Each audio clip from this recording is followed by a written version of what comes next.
여러분 안녕하십니까? 이번 시간에는 미국의 동맹 캐나다 왜 이 지경까지 왔는지 다시 말씀드리면 중국에게 포섭된 캐나다, 그러니까 캐나다 총리의 좌파, 사회민주주의자를 주장하는 이 좌파 대통령 때문에 캐나다가 난리 났다라는 소식을 전달해 드리도록 하겠습니다. 이 소식은 G뉴스가 소상하게 전했습니다. G뉴스는 캐나다 총리 주스틴 트루도와 공산주의, 트루도의 캐나다는 어디로 가는가 라는 제목의 기사에서 캐나다 총리가 점점점 사회주의 공산주의의 발톱을 보여주고 있다. 다시 말하면 캐나다도 잘못하면 넘어가게 생겨져 있다라고 정말 섬뜩하게 이야기하고 있죠. 자, 우리가 잘 아시는 것처럼 미국의 그 머리에 있는 캐나다하고 미국의 동맹은 얼마나 확실했습니까? 자, 그런데 이러한 캐나다가 점점점 중국과 글로벌리스트들에게 포섭되어서 캐나다가 이러다가는 진짜로 베네수엘라처럼 친중 이 국가들처럼 변해가는 게 아닌지 좀 이 캐나다에 사시는 분들은 잘 좀 봐주시면 감사하겠습니다. 정성산 TV 좋아요, 구독, 알림은 큰 힘이 되겠습니다. 자, 여러분들께서도 아시는 것처럼 지금 현재 트럼프 대통령이 생각하는 거대한 글로벌리스트들과 딥스테이트, 이 글로벌리스트들과 딥스테이트가 얼마나 10년 동안 오바마 대통령 시절부터 얼마나 전 세계를 후려놨습니까? 그것도 중국 공산당이랑 손잡고.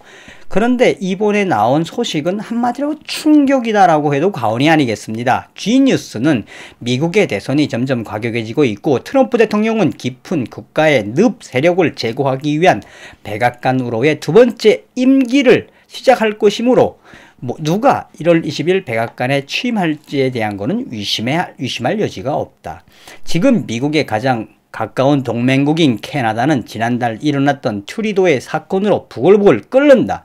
이번 시간에는 비주류적 관점에서 캐나다 총리 주스틴 트루도에 대한 칼럼을 신난다. 2020년 11월 7일 미국 선거 사기 혐의와 그 증거에도 불구하고 트루도 총리는 조 바이든을 공식적으로 대통령 당선자로 부르며 축하하기 위해 모든 것을 사용했다.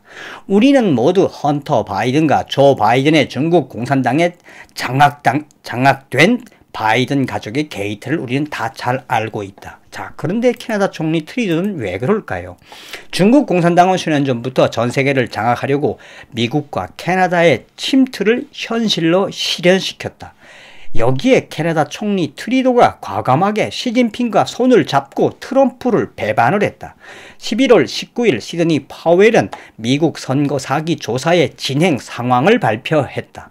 금융 범죄자 조지 소로스는 미국 선거에 사용된 도미니언 투표 시스템의 배후에 이 늪의 생물이 있다고 폭로했다. 워싱턴에 딥스테이트가 있다고 폭로했다. 11월 13일 미국 선거 사기를 수사하고 있는 린 우드 변호사는 트윗에서 중국 공산당이 미국 딥스테이트와 협력하여 미국 선거를 조작하고 훔쳤다고 지적했다. 조지 소로스와 함께 캐나다도 언급을 하였다. 캐나다 총리인 트루도가 직접 관여를 했습니까? 린 우드 변호사의 질문에 트루도 총리는 한 번의 언급도 없었다. 린 우드는 직접 캐나다를 언급했음에도 불구하고 트루도 총리는 언급을 하지 않았다. 자, 린 우드 변호사의 질문에 왜 이렇게 트루도 총리는 언급을 안 했을까? 분명히 도미니언 기계에는 캐나다에 있었고 거기에 조지 소로스 사무실도 함께 있었는데 이 트루도 총리는, 캐나다 총리는 조사는커녕 언급도 없었다. 2020년 미국 선거는 선과 악의 싸움이다. 공산주의냐 자유민주주의냐의 결전이다.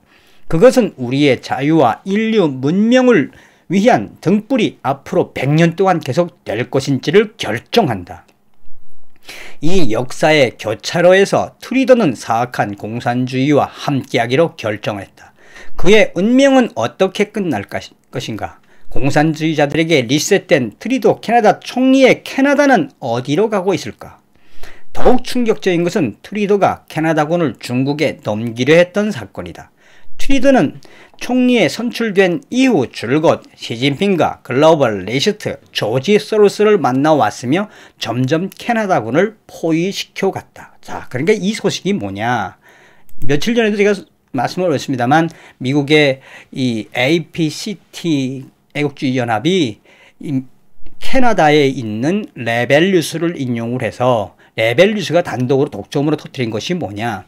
캐나다의 이 트리도 총리가 중국 시진핑과 중국 인민해방군과의 손을 잡고 이 군사 기밀 정보에서 캐낸 정보에 따르면 이 트리도 총리는 바로 이 캐나다의 유명한 비밀 기지에 중국 인민해방군을 끌어들여서 훈련을 같이 했으며 캐나다 해군과 중국 해군과의 이 협력 관계, 신동맹 관계를 맺었다. 그래서 당시에 레벨루션은 이것을 특정으로 터뜨리며 이미 트리도 총리에 의해서 캐나다군은 완전히 포섭되었다. 이 뉴스가 나간 이후에 캐나다에 있는 군 장성들과 캐나다 사람들이 들고 일어나서 트리도 총리는 결국은 사과했으며 중국군과의 교류는 잠시 보류되었다라고 전하고 있었습니다. 이 소식을 G뉴스도 언급을 한 거죠. 캐나다 군도 이미 넘어가기 직전이었었다. 2020년 7월 24일 트리도와 조지 소로스와 함께 찍은 사진에서 여러분들은 이 사진에서 선생님, 교사는 누구이며 학생은 누구라고 생각됩니까? 2013년 4월 10일 동영상 사진 플랫폼 플리거에는 이 트리도의 개인 계정에는 도미니언 버팅 시스템에 대한 그의 견해를 링크하며 사진을 걸어뒀다. 그는 이 플리커 플랫폼에 도미니언 개표 시스템이 앞으로 전 세계의 진보적 민주주의를 실천하는 혁명적인 시스템이 될 것이라고 격찬했다. 그리고 2년 뒤 그는 최연소 캐나다 총리로 취임을 했다. 과연 조지 소로스와의 연결이 없겠습니까? 물론 그때 캐나다도 도미니언 시스템으로 선거를 치루었다. 그는 아마도 2020년에 이 사진이 공개될 것이라고 생각지 못했을 것이다. 그는 공식적으로 조지 소로스를 여러 번 만난 정치인이며 그리고 취임 후 유독 중국과 유엔에 충실하며 트럼프를 회피하는 정치인으로 돼버렸다. 트럼프 대통령은 친중국화되는 캐나다에 제재를 가하려고 생각한 적이 있다라고 전하고 있습니다. 자, 여기까지만 보면 여러분들 무슨 생각이 드십니까? 2013년도에 실제로 조지 소로스를 만났던 이 캐나다의 지금 현 총리인 주스틴 트리도 총리. 조지 소로스를 만난 이후에 2013년 도미니언 버팅 시스템을 자랑한 이 트리도 총리. 이미 캐나다의 이 트리도 총리도 조지 소로스와 글로벌 리스트, 다시 말하면 중국 공산주의 세력에 넘어간 사회주의 공산주의자다라는 이야기가 되겠습니다. 캐나다에 사시는 분들 정신 바짝 차려야 되겠수다래. 다음 시간에 뵙겠습니다. 열공.